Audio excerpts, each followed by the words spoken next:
Bonjour.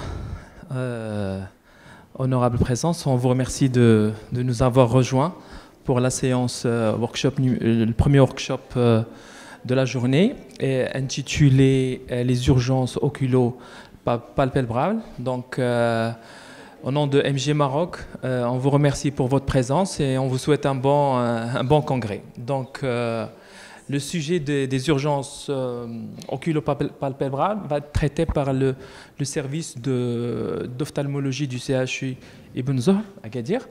Il est présenté par l'équipe du professeur Mousta'in et ça va être docteur Dawi Abdsamad qui va nous faire cette présentation. Donc, installez-vous bien et s'il y a des questions ou des remarques, on les traitera après la présentation. Merci. Merci. Donc, bonjour tout le monde. Je me présente, c'est Dr Dawi.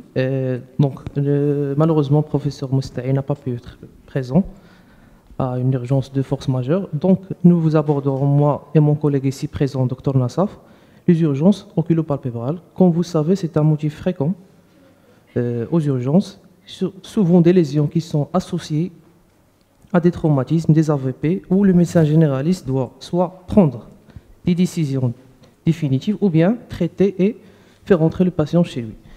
Donc, le plan qu'on va aborder est le suivant. Donc, on va parler des traumatismes, les contusions, les plaies, les brûlures chimiques et thermiques, les infections cellulites d'acryocycite aiguë, le rouge, les conjonctivites particulièrement virales et l'hémorragie conjonctivale. Donc, j'insiste que cette présentation sera sous forme de cas cliniques et j'aimerais bien qu'elle soit interactive. Donc, pour bien passer des messages. Donc, le premier cas, c'est les traumatismes oculaires, les contusions. Donc, vous recevez un jeune patient de 28 ans qui est victime d'un AVP, comme vous voyez sur la photo, avec un traumatisme à point d'impact de l'orbite droite. Donc, que cherchez-vous à votre interrogatoire et examen clinique? Donc, la nature de l'agent traumatisant, une perte de connaissance initiale, une douleur à la palpation, une hypoesthésie sous-orbitaire. Donc, qui est pour A? Oui. Oui, ça peut engager le pronostic vital, effectivement. La douleur, oui, qui va orienter vers plusieurs signes qu'on va voir par la suite. Et l'hypoesthésie également, donc toutes les réponses sont justes, effectivement. Donc le patient n'a pas de PCI, heureusement. Donc votre conduite initiale consiste à rassurer le patient, prescrire un traitement symptomatique, demander une radiographie de l'orbite ou bien un TDM orbitaire. TDM orbitaire, et rassurer le patient de telle façon qu'il va être pris en charge. Donc, asymptomatique, oui, on peut donner des antalgiques et des corticoïdes. Donc, à la palpation, vous ressentez un craquement sous-cutané, une marche d'escalier. Le patient rapporte aussi une douleur à la mobilisation du globe oculaire droit. Donc, le craquement sous-cutané oriente vers un emphysème sous-cutané, un hématome orbitaire ou bien une communication orbito-sinusienne. Oui. Donc, qui dit emphysème dit une communication orbito-sinusienne. Donc, les deux réponses sont A et C. Pour la marche d'escalier, il oriente vers une communication orbito-sinusienne, une fracture du rebord orbitaire ou bien une fracture du plancher de l'orbite. Voilà, c'est un décalage à la palpation. Donc, quand on palpe le rebord orbitaire, on sent un petit décalage, une chose qui est irrégulière. Donc, ça oriente vers une fracture de rebord orbitaire et qui peut intéresser la paroi inférieure du plancher de l'orbite. Donc, la mobilisation douloureuse du globe oriente vers une fracture du rebord orbitaire, une fracture du plancher de l'orbite ou bien une incarcération musculaire. Oui.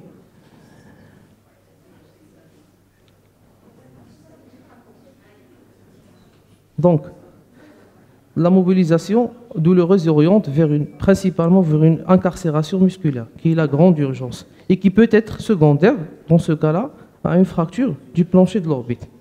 D'accord? Comme on demande, on peut juste élever la paupière supérieure ou demander au patient, d'accord, de faire des mouvements dans les 9 sens. Une fois qu'on a une douleur qui est ressentie, là, il faut suspecter une incarcération. Et c'est la grande urgence qu'il faut la traiter. Donc, le TDM crânio-orbitaire était réalisé chez ce patient. Donc, on montre ces coupes scanographiques, une fracture du rebord orbitaire, un effondrement du plancher de l'orbite, une fracture en trappe, une incarcération musculaire ou bien un hémosinus. D'accord. Oui. Oui, là, l'hémosinus, ça, c'est évident sur les deux. D'accord. Qui est pour une incarcération musculaire. D'accord, donc voilà. Je ne sais pas si... Oui, voilà. Et voilà la discontinuité. Et c'est un effondrement du rebord orbitaire avec une incarcération musculaire et de la graisse, même de la graisse. Pour la fracture en trappe, c'est la plus fréquente chez les enfants. D'accord. Comme on a une image en goutte, c'est tellement ces deux parties du rebord orbitaire qui sont pris par un muscle. On va voir juste une image, petite comme une goutte. Donc, face à ce patient, votre conduite à tenir en urgence serait de rassurer le patient, prescrire un antalgique ANS, hospitalisation en urgence, IRM orbitaire ou bien aviophtalmo, c'est sûr. Oui. Y a-t-il une place pour l'IRM? Non. Le diagnostic est posé juste sur la TTM, il est assez suffisant. Donc, selon vous, ce patient nécessite un suivi sans intervention chirurgicale, une intervention chirurgicale en urgence, bien sûr, et une rééducation orthoptique, ça dépend de l'évolution du patient et le délai de la prise en charge. Donc, on passe au deuxième chapitre, qui sont les plaies palpébrales. Donc, vous recevez lors d'une garde d'urgence cet enfant qui est de 7 ans, victime d'une chute de hauteur sur le bord d'une table, sans PCI. Donc, recherchez-vous à travers votre interrogatoire et votre examen clinique. La profondeur et l'étendue de la plaie, l'intégrité du globe, marche d'escalier, mobilité douloureuse du globe, mobilité de la paupière. Donc, tout ça doit figurer d'une façon systématique devant n'importe quelle plaie, que ce soit un AVP ou bien une simple chute de sa hauteur. Donc, votre examen trouve un œdème palpébral, une plaie qui est peu profonde, un globe oculaire intact, une acuité visuelle qui est conservée. Donc, votre conduite à tenir sera de demander une radiographie de l'orbite, une TDM, parage du suture de la plaie ou bien application de stéristrip.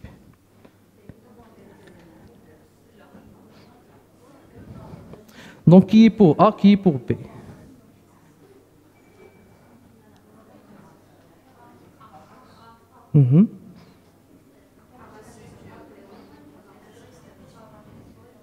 Donc, il n'y a pas d'indication à prescrire ou bien ni une radiographie ni une TDM orbitaire. D'accord? La TDM, il y a des contextes de PCI ou bien un traumatisme violent. Pour la radiographie de l'orbite, c'est surtout la recherche d'un corps étranger. D'accord? Dans ce cas-là, il n'y a pas d'indication vraiment à irradier l'enfant. Donc, entre C et D.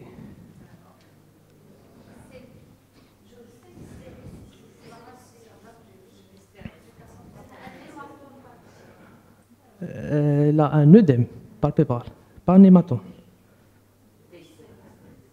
Donc, devant toute plaie verticale, il faut suturer. Il n'y a pas d'indication au stéristrip parce qu'il y a une dissection du muscle orbiculaire. Comme vous savez, le muscle orbiculaire il a cette orientation. Donc, à chaque fois on a une plaie qui est verticale, il faut suturer. D'accord? Les stéristrips, ils sont indiqués pour les plaies qui sont horizontales, d'accord, qui suivent l'orientation du muscle orbiculaire. Donc, il faut juste un rapprochement par des stéristrips. Point simple. Oui.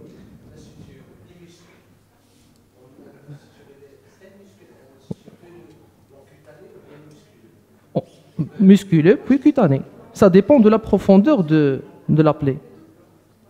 Mais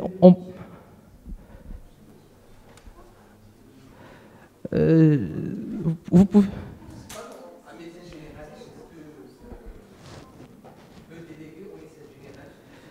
Voilà. Si le médecin généraliste il est amené à faire ça, lui seul. Donc, si le médecin généraliste est amené à faire ça, donc vaut mieux. Donc, par exemple, si quelqu'un est dans une zone rurale et le patient n'a pas accès donc à un médecin spécialiste, donc ce qu'il faut faire en pratique, c'est suturer un plan profond, donc rapprocher les muscles orbiculaires pour conserver la fonction motrice de la paupière. Donc au Vicryl de préférence, un Vicryl 6.0. Et puis par la suite, faire un plan cutané au Prolene 6.0, lui aussi 6.0. Donc commencer par un point, dans ce cas-là, on va commencer par un point sous-sourcilier pour préserver l'esthétique de la paupière. Donc on fait des points superficiels. Okay. Oui. Dans le choix de la suture, vous avez parlé d'un 6.0, mais est-ce qu'il y a indication précise pour le type d'aiguille, la courbure? Parce que là, on est un peu sur un plan très superficiel, et vous savez très bien qu'entre courbure et courbure, on peut avoir un 6.0 avec une courbure de 3, 4, je pense qu'il y a deux références. Est-ce que vous pouvez développer, s'il vous plaît? En général, à vrai dire, on fait avec ce qu'on a sous la main, donc, parce qu'on n'a pas toujours les moyens. Donc, peu importe ce que vous avez, que ce soit aiguille ronde, aiguille triangulaire, donc, ça rend toujours service aux patients. Donc, en pratique, on fait avec ce qu'on a sous la main. Donc, oui. 3-8. Oui. Parce que c'est superficiel. Oui. Je vais bien répondre à travers un autre cas clinique où vraiment là, je vais décrire la technique pour ne pas aggraver les choses. Mais devant cette plaie, là, juste des points de rapprochement, peu importe, ça va régler la chose. Donc, voilà ce qu'il faut bien maîtriser pour, si on est amené à le suturer. C'est ça. C'est la plaie du bord libre. D'accord? Donc, on a déjà répondu. Donc, face à une plaie du bord libre, comme on voit, là, il faut suturer la plaie. Il n'y a pas d'indication stéristrip. Bien sûr, là, l'antibiothérapie, la corticothérapie et la vie-ophtalmo. Donc, pour la suture, il doit être en U.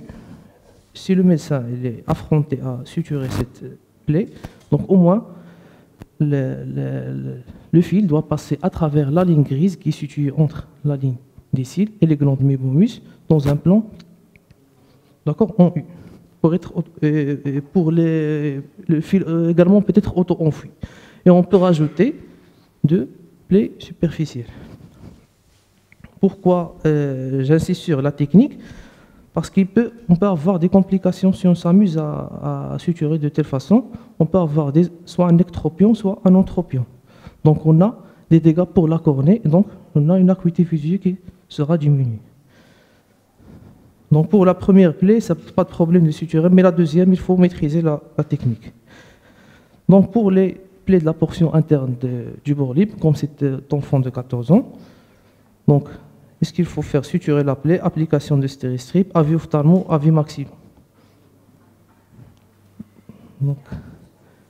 Donc il faut demander juste un avis ophtalmo. Là, la technique elle est plus compliquée. Il faut déjà repérer les deux sections canaliculaires donc, et les rapprocher avec une sonde pour diriger la cicatrisation.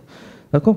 Donc cette plaie, il faut vraiment insister au patient qu'il voit un ophtalmo parce qu'il peut cicatriser elle seule sans la suturer, mais le patient va garder un larmoiement chronique parce que les larmes sont drainées par le méa inférieur, donc on aura un échec et le patient il aura un larmoiement chronique. Il faut rappeler que le méa inférieur il est très important, il draine 75% des larmes, donc contrairement au méa supérieur qui draine que 25%. C'est pour ça que le patient va garder un larmoiement qui est chronique. Donc il faut insister sur ces plaies qui doivent être suturées par un ophtalmo. Donc pour les brûlures thermiques et chimiques, donc on va commencer par les brûlures chimiques. Donc Monsieur Rachid, âgé de 35 ans, qui consulte pour un œil rouge douloureux avec un larmoiement, photophobie suite à une injection d'un liquide de nature inconnue, comme on voit sur l'image. Donc votre conduite à tenir initiale consiste à prescrire un traitement symptomatique, adresser le malade chez lui, adresser le patient pour avis ophtalmo, commencer un interrogatoire, un examen clinique rapide, démarrer un lavage oculaire ou bien une hospitalisation en urgence. Oui, donc j'insiste surtout oui, sur le lavage. Il faut démarrer déjà sur les lieux d'accident et même on continue au milieu intra-hospitalier et demander un avis ophtalmo. Donc votre interrogatoire et votre examen clinique recherchent les circonstances de survenue, ça c'est clair. Le type de la brûlure, la nature de l'agent causal, au mieux possible, acide ou bien base. Il faut savoir que les bases sont plus nocives que les acides. Le délai écoulé, les soins administrés après l'exposition, ça nous donne une idée sur le pronostic du patient, l'étendue de l'atteinte oculaire, palpébrale, la face, surtout les voies respiratoires parfois, et mesurer le pH des larmes juste par une bandette urinaire. On peut s'aider à ça, ça nous oriente, est-ce que acide ou bien base. Oui. On va la détailler. va être, vous devez répondre. Donc le lavage oculaire au cours d'une brûlure oculaire doit être abondant, durable, minime et rapide, réalisé par l'antidote de l'agent causal, réalisé par du sérum physiologique ou à défaut de l'eau minérale. Entre A et B, abondant, donc durable. Et voilà la technique idéale. Mais je sais que ce n'est pas bien évident dans notre contexte d'urgence, mais il faut juste au moins une tubulure ou bien un lavage qui continue par des seringues. D'accord? Il doit être minimum 30 minutes, idéalement. 15 minutes sur le lieu d'accident et on continue dans une durée de 15 à 20 minutes en milieu intra-hospitalier. Oui, c'est ça, à défaut de l'eau minérale. Dans notre contexte, il y a toujours un système D. J'insiste juste sur le lavage, quelle que soit la technique, sous le robinet ou bien à travers une bouteille ou bien un tubulure idéalement. Mais le lavage, c'est la pierre angulaire de la prise en charge des brûlures chimiques. Donc l'examen ophtalmologique trouve une brûlure chimique grade 2, avec un œdème de cornée, comme on voit ce petit blanchissement à gauche, avec une atteinte épithéliale qui est bien marquée par la fluo, et l'atteinte conjonctivale et limbique, là, ils sont minimes. Donc, selon vous, ce patient nécessite une antibiothérapie locale préventive, des larmes artificielles, corticothérapie locale, traitement chirurgical, vitamine C, péros. Donc, qui est pour A? Non, mais on peut.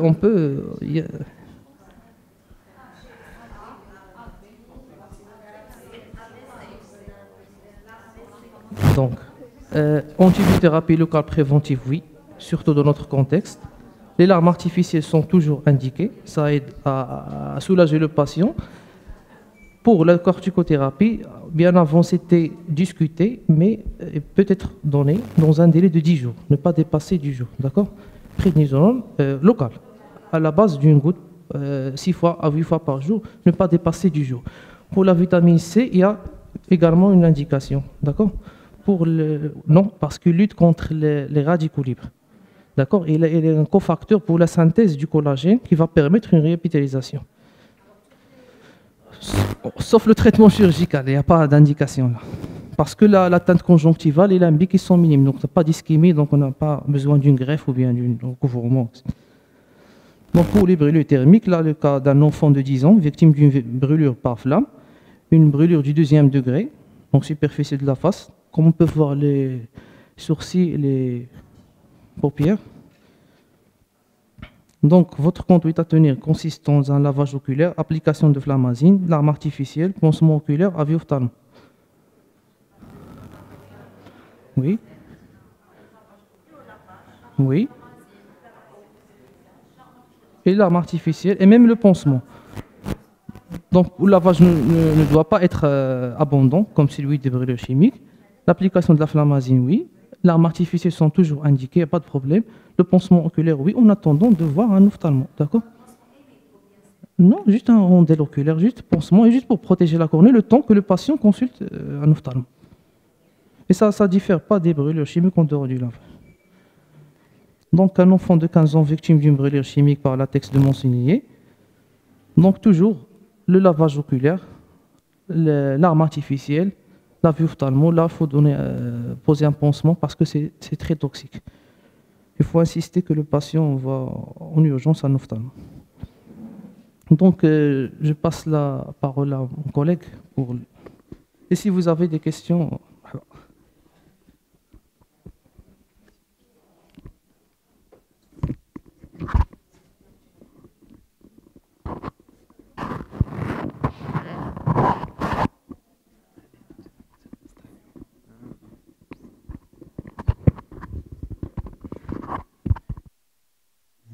C'est bon.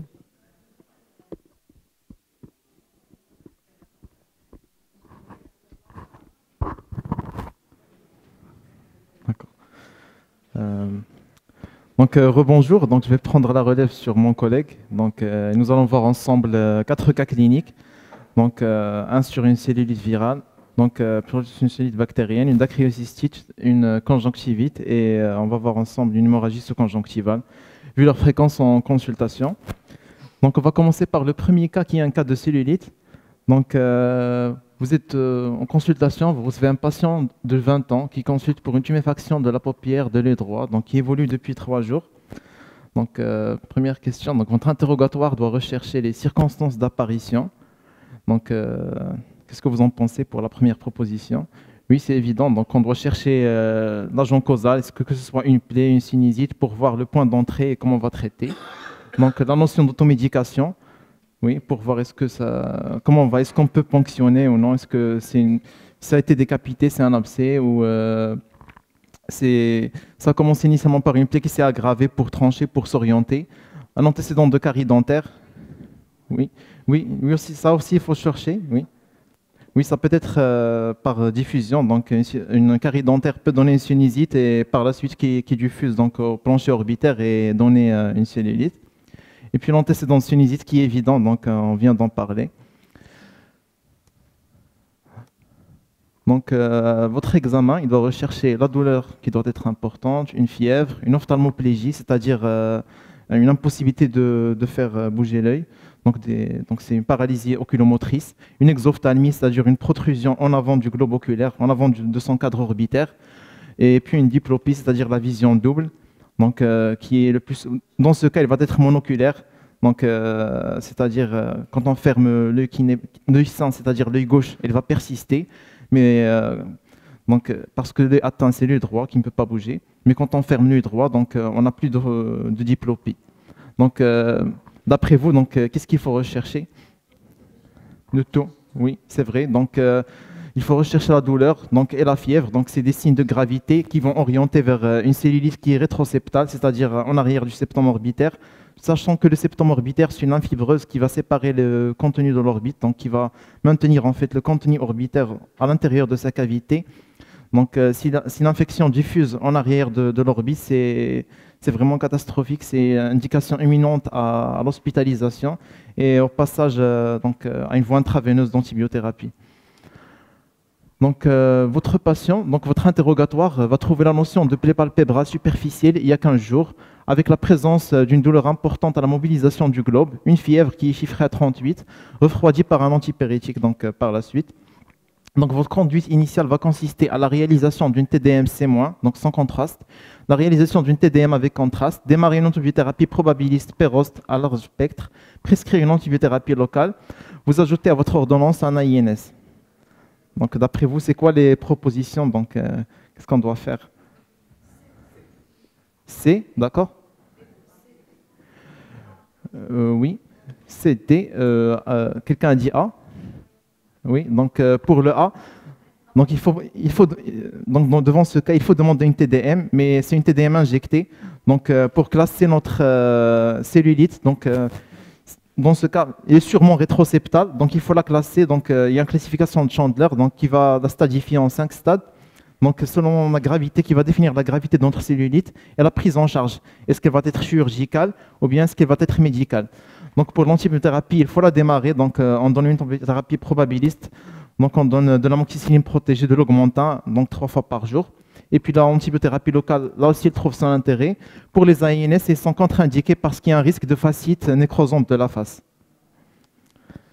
Donc, la TDM réalisée a montré la présence d'un abcès pré- et rétroseptal avec des infiltrations des muscles droits et une augmentation de la tuméfaction palpébrale, donc pré-contrôle, après que notre patient ait fait sa TDM. Donc, votre prise en charge comporte, donc on va référer au service d'ophtalmologie pour hospitalisation, donc, ou bien on va hospitaliser au service de médecine pour une antibiothérapie intraveineuse. On va réaliser une ponction pour culture et antibiogramme. On va ajouter un antibiotique type métronidazole et nous allons envoyer le patient chez lui. Donc, qu'est-ce que vous proposez? A, d'accord. C, oui. Oui. Donc, oui, pour le A, donc, il faut référer un patient dans un service d'ophtalmologie. Là, il va avoir une antibiothérapie intraveineuse. Et on va aussi réaliser une ponction, donc scanoguidée. Donc, parce qu'on a, dans ce cas, on est devant un abcès qui est rétroseptal. Donc, avec une infiltration des muscles, donc il faut ponctionner. Donc, pour faire notre antibiogramme et notre culture. Donc, en ce qui consiste dans le D, donc l'ajout d'un antibiotique type métronidazole. Donc, à vrai dire, c'est discuté avec l'amoxicilline protégée. En fait, c'est le même spectre. Donc c'est Ça dépend de l'antibiogramme, mais l'association entre amoxicilline protégée et métronidazole n'est pas très indiquée. Donc, les pharmacologues et les biologistes disent que ce n'est pas indiqué parce que c'est le même spectre. On va faire que risquer d'avoir beaucoup plus de résistance. De préférence, si on veut donner une association, par exemple, on a déjà prescrit un amoxicilline protégé, il vaut mieux ajouter une gentamicine. Sinon, si on veut donner de la métronidazole, on peut donner un tazobactam qui est un inhibiteur de bêta-lactamase. D'accord, mais bizarrement, donc à vrai dire, donc en réalité, parfois on associe, donc il y a plusieurs ophtalmos, donc moi-même j'associe le métronidazole avec l'amoxicilline, donc si ça marche pas très bien, et ça marche, pourquoi Oui. Oui.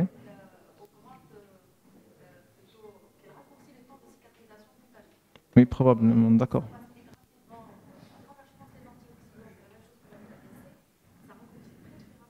D'accord, je vais faire ma recherche. À vrai dire, je ne savais pas. D'accord. D'accord. Donc, d'accord. Merci. Donc, pour ce cas, donc, on a fini avec ce cas. Donc, si vous avez des questions sur les cellulites, non. Donc, on va passer à un autre cas de dacryocystite. Ça aussi, c'est un motif fréquent en consultation. Oui. Oui. Non, ce n'est pas une forme de cellulite. À vrai dire, c'est une folliculite des cils. D'accord. C'est comme. C'est une folliculite des cils. D'accord. Une sorte de furoncle. Oui. Donc, Oui. excuse-moi, je veux juste ajouter une petite notion Oui. concernant la ponction, qu'il faut juste les limiter. Les limiter aux besoins parce que ça risque de créer des fissules. Oui. D'accord, à travers la peau. Donc, juste pour un prélèvement, pour un antibiogramme, mais il faut les limiter au maximum. Donc là, on va passer au second cas, donc, qui est un cas de dacryocystite aiguë. Donc, Madame Efa, âgée de 48 ans, consulte pour une tuméfaction de son œil gauche, d'apparition brutale depuis 2 jours. Donc, devant ce tableau, donc, qu'est-ce qu'on peut évoquer en premier? Donc, tout d'abord, une dacryocystite aiguë, une dacryocystite chronique, une cellulite orbitaire, une canaliculite, un kyste dermoïde surinfecté. A, oui. A et B. Oui, c'est le A et B. Donc, vu la localisation, la tuméfaction, donc ça se projette en regard du sac lacrymal. Donc, c'est ça la projection du sac lacrymal. Donc, la canaliculite, c'est très rare et c'est pas le tableau, ça fait pas le tableau. Normalement, l'infection va être strictement au niveau des canalicules lacrymaux. La cellulite orbitaire, c'est beaucoup plus diffus, mais quand même, donc une dacryo, ça peut se transformer en cellulite. Et puis le kyste dermoïde, c'est pas ça. Donc votre interrogatoire et l'examen clinique vont rechercher la notion de l'armement chronique, l'ancienneté et la fréquence des épisodes aigus, la limitation de la motilité oculaire, des signes généraux associés et un antécédent de sinusite. Tout. Donc il faut tout chercher. Tout d'abord l'armement chronique pour classer en fait notre dacryo. Est-ce qu'elle est aiguë ou bien chronique? Ça aide à s'orienter. Puis donc l'ancienneté et la fréquence des épisodes aigus pour voir est-ce que ça récidive. Ça peut être une colite, donc un corps étranger à l'intérieur du sac, donc qui peut donner des dacryos à répétition, mais c'est très rare quand même. La limitation de la motilité oculaire et la fièvre, donc qui vont orienter vers une autre étiologie, vers la cellulite, parce que dans les dacryocystites, il n'y a pas de limitation, il n'y a pas de fièvre. D'accord, c'est une symptomatologie qui est locale, et puis l'antécédent de sinusite, donc il peut y avoir une infection par voie rétrograde. Donc la motilité oculaire, dans votre examen, la motilité oculaire elle est conservée, le patient est apéritique avec un bon état général. Donc votre conduite va consister à hospitaliser, adresser le patient pour un avis ophtalmo, prescrire une antibiothérapie péros, donc avec contrôle dans 48 heures, donner une TDM orbitaire et cérébrale, et puis donner des corticoïdes péros. C. Donc C, oui. Oui, par la suite, mais sur le tas, donc il faut traiter, il faut donner donc une antibiothérapie empirique, donc une amoxicilline protégée, bien sûr. Donc la TDM n'a pas d'intérêt. Pour la cortico-orale, par exemple, si vous êtes dans un milieu éloigné, vous recevez votre patient dans les 48 heures qui suivent, il y a une bonne évolution, on peut donner de la cortico locale, la cortico plutôt péros, pour diminuer les signes inflammatoires, d'accord? L'inflammation du tissu mou. Donc, en l'absence de traitement, donc c'est quoi les complications que peuvent donner donc les dacryocystites aigus? Oui. Donc la fistulisation cutanée qui est une complication fréquente. Donc c'est pour ça qu'il ne faut pas ponctionner des dacryocystites. Donc en premier, on donne des traitements, mais si c'est des dacryos qui sont invalidantes, qui sont très douloureuses, on peut ponctionner avec une lame de 11, mais de préférence, il ne faut pas faire des ponctions pour ne pas induire des fistules qui sont chroniques. Donc pour les cellulites orbitaires, donc ça peut être compliqué. Une dacryo peut se compliquer d'une cellulite orbitaire. Pour les cellulites de la face, si on associe des AINS, si notre patient a été maltraité.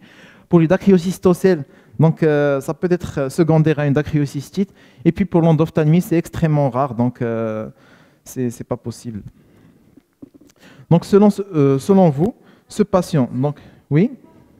L'endophtalmie, c'est une inflammation endogène de l'œil, c'est une diffusion du germe à l'intérieur de l'œil. Donc c'est un diagnostic qui est clinique et échographique, donc c'est une infection du tout le contenu orbitaire, donc c'est la hantise de tout ophtalmologiste et c'est vraiment un casse-tête et c'est très difficile à traiter. Donc la majorité des patients, donc, malheureusement, ils perdent la vue par la suite parce qu'on n'a pas les moyens nécessaires ici pour traiter, donc on n'a pas des labos de haut niveau pour faire des antibiogrammes parce que les prélèvements du vitré pour l'étude, c'est très compliqué. Donc selon vous, donc, ce patient nécessite tout d'abord une ponction du P à la seringue, B, une intervention chirurgicale à froid type de dacryocystorhinostomie, un suivi ophtalmo sans intervention chirurgicale, un dacryoscanner, une vérification des voies lacrymales. CE, oui. Donc pour le A, la ponction du P, donc, je viens d'en parler, donc, elle est à proscrire. Donc, seulement si notre patient n'évolue pas, donc on a vraiment une grosse tuméfaction qui est invalidante, insomniante. Là, on peut ponctionner au cabinet, c'est un geste salvateur qui va soulager notre patient. On va par la suite gérer la fistule à long terme. Donc pour l'intervention chirurgicale à froid, donc elle trouve son indication. Donc c'est pour ça qu'on va faire le E, donc une vérification des voies lacrymales pour voir leur intégrité. Donc c'est quoi la dacryocystorhinostomie? Donc c'est-à-dire on va créer un trajet artificiel donc pour les larmes. Donc on va court-circuiter en quelque sorte le passage à travers le sac lacrymal. Donc on va créer une fistule et ça va permettre aux larmes de se drainer. Donc pour le dacryoscanner, là aussi, dans ce cas, donc surtout dans les dacryos à répétition, il trouve son intérêt. Donc surtout à la recherche de, par exemple, si on veut opérer donc c'est pas les synéchies, mais des variétés anatomiques. Donc pour savoir donc le type d'intervention qu'on va faire, et puis aussi pour chercher des causes secondaires de dacryocystite, que ça peut être des causes tumorales, des sarcoïdoses ou autre chose, d'accord. Et puis aussi chercher des corps étrangers. Donc pour ça, je passe donc là, on va voir ensemble un œil de conjonctivite virale. Donc c'est très fréquent, c'est la saison, donc on en voit presque quotidiennement.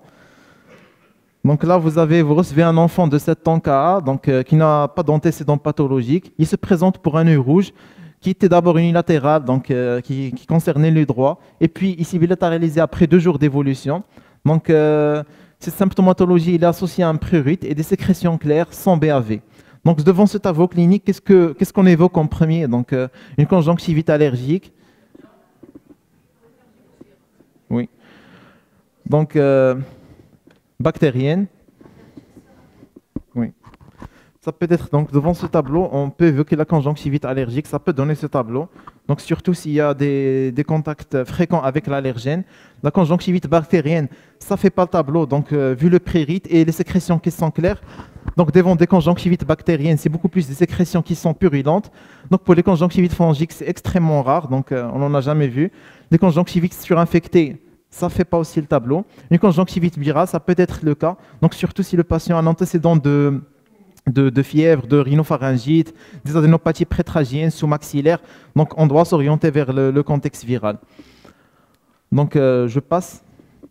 Donc devant ce tableau clinique, donc, vous pouvez prescrire un lavage oculaire, un antiseptique collyre, un corticoïde collyre, un antihistaminique collyre ou bien un corticoïde oral. A, B et D. Oui. Comment? Donc, si on n'est pas sûr, donc devant ce tableau, donc on peut prescrire un lavage oculaire.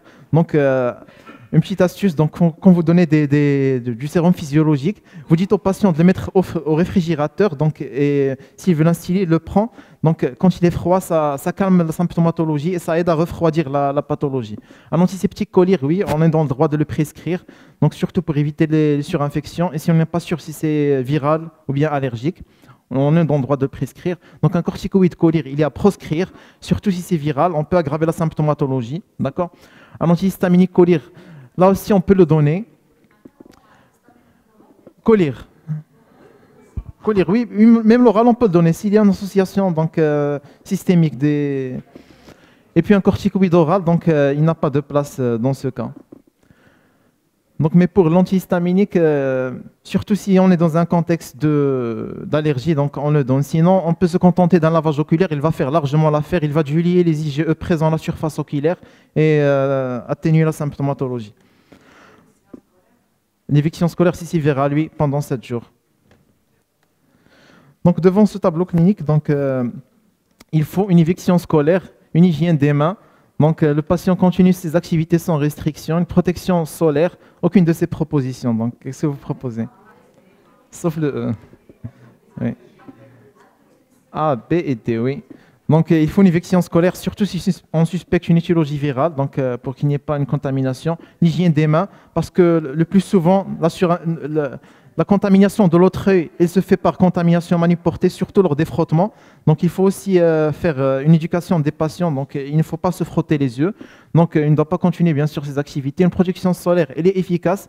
Donc, surtout s'il y a une teinte cornéenne. Donc, il faut aussi éduquer le patient. S'il a, par exemple, une photophobie, donc, il faut qu'il consulte un ophtalmo en urgence. Donc, surtout si on a une kératite, c'est-à-dire une infection globale de la cornée. Donc, c'est l'indication. Donc, il faut donner, dans ce cas, on est amené à prescrire des corticoïdes. Pourquoi? Donc, c'est pour diminuer le risque d'opacité. Le patient peut avoir des opacités cornéennes qui sont séquelaires et qui peuvent rester à vie, qui n'ont pas de traitement et qui peuvent diminuer son acuité visuelle et être vraiment un handicap dans sa vie courante. Donc, c'est le A et le B, le D. Donc, cette évolution-là est en faveur. Donc, l'enfant A reconsulte pour l'apparition d'une douleur oculaire vive avec baisse de l'acuité visuelle. Donc, cette évolution-là est en faveur de l'aggravation du tableau clinique par, donc ça peut être blépharite antérieure, B, une kératite infectieuse, une onde d'ophtalmie, une sclérite nécrosante, un décollement des rétines. Donc, qu'est-ce que vous proposez? Le C, c'est très éloigné. Donc, c'est surtout le B, une kératite infectieuse, une surinfection, ou bien une kératite inflammatoire, donc si c'est viral.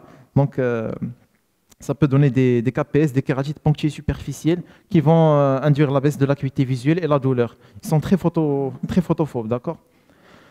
Donc là, on va passer au quatrième cas plutôt, qui est l'hémorragie conjonctivale.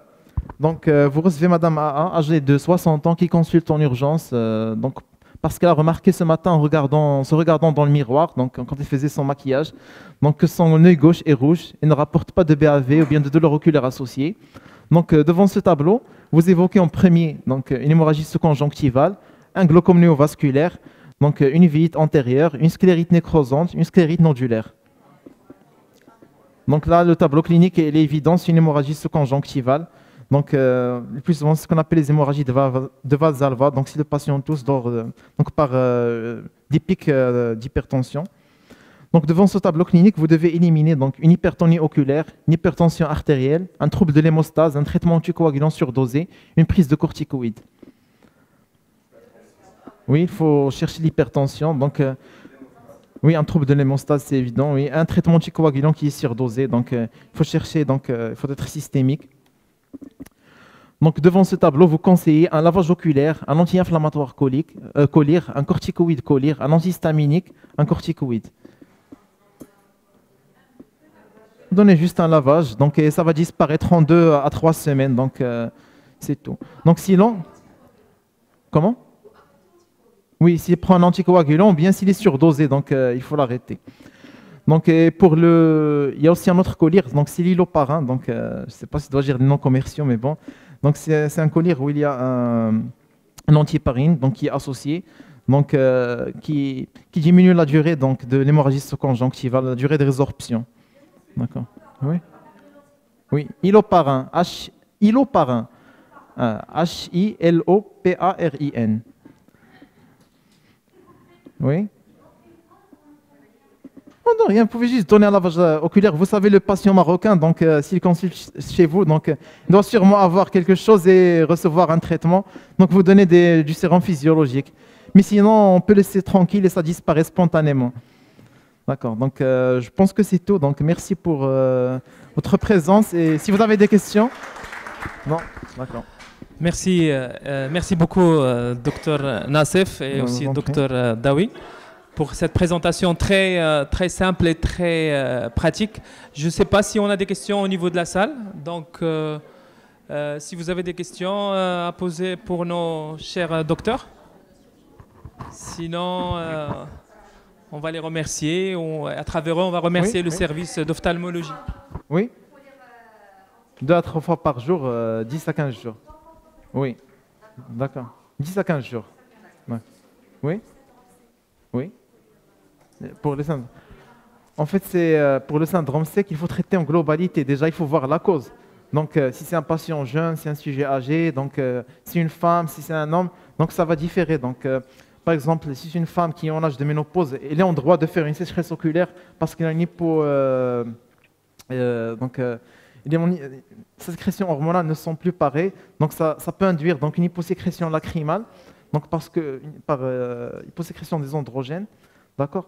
Donc les collyres, c'est au cas par cas. Donc il y a plusieurs types de collyres, plusieurs familles. Donc mais si vous voulez prescrire, venez de l'Artelac, donc ça coûte pas cher et ça rend service. Artelac, oui, d'accord. Des questions? Ok, alors merci beaucoup nos chers merci amis à vous, et merci à la présence et bon courage. Merci. C'était très simple.